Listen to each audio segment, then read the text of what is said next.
The Darnold-Jefferson connection is thriving for the surging Vikings. Sam Darnold sensed the backside pressure as soon as he dropped back with Minnesota trailing by 4 points late in the fourth quarter in Seattle.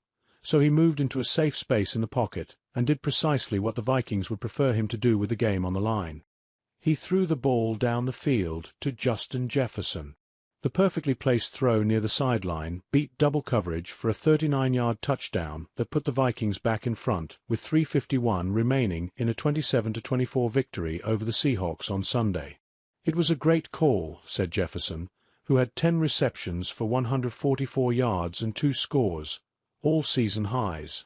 "I'm not going to say too much about that play, but something went on where me and Sam were on the same page, and he found me and we went up." The Vikings were understandably coy about the context around the go-ahead touchdown, when Darnold made a difficult on-the-run pass just over cornerback Tariq Woolen that Jefferson deftly twisted to catch next to his backside hip so he could shield the ball from late-breaking safety Julian Love. Darnold saw Love's shoulders initially shaded inside just enough to believe he couldn't retreat fast enough to prevent Jefferson from getting the ball. Jefferson also applied some improvisation to his route that Darnold clearly and properly read during the play. "I want those guys to have some freedom in those moments," Coach Kevin O'Connell said. "We do a lot of things with Justin and Sam, seeing the coverage and then with some route opportunities to get to at the line of scrimmage, and I think those guys have just gotten so comfortable with that stuff."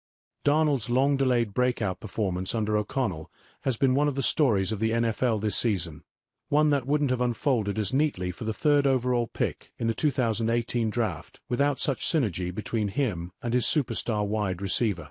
If the Vikings, 13-2, win their last 2 games, they will not only be NFC North champions for the second time in 3 years, but also get the number 1 seed and the lone first-round bye in the NFC for the playoffs.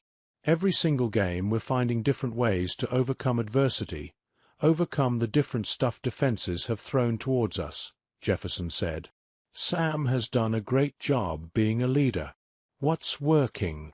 The pass rush was strong, with Andrew Van Ginkel recording 2 sacks and pressure leading to both interceptions of Seahawks quarterback Geno Smith. The Vikings were credited with 8 hits on Smith. What needs help? The Vikings converted only 3 of 12 third downs, their second worst rate of the season. Stock up.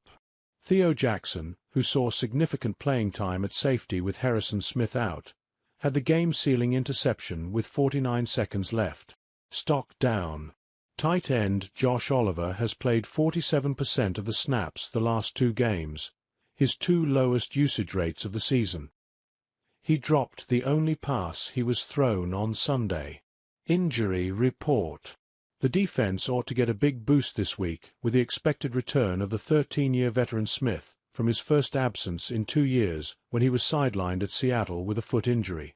Linebacker Ivan Pace, who has missed 4 games on injured reserve with a hamstring strain, is also on track to be back with his return to practice. Backup defensive lineman Jalen Redmond, who didn't play against the Seahawks because of a concussion, has made progress through the protocol, O'Connell said.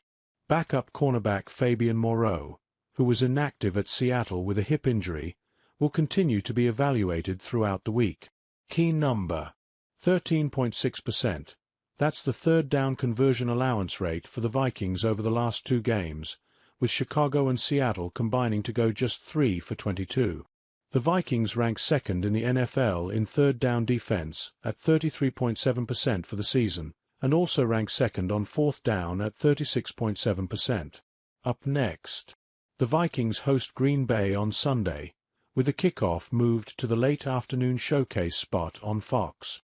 If Minnesota loses to the Packers, the Lions will clinch the NFC North, and the Vikings would open the playoffs on the road as the number 5 seed at best.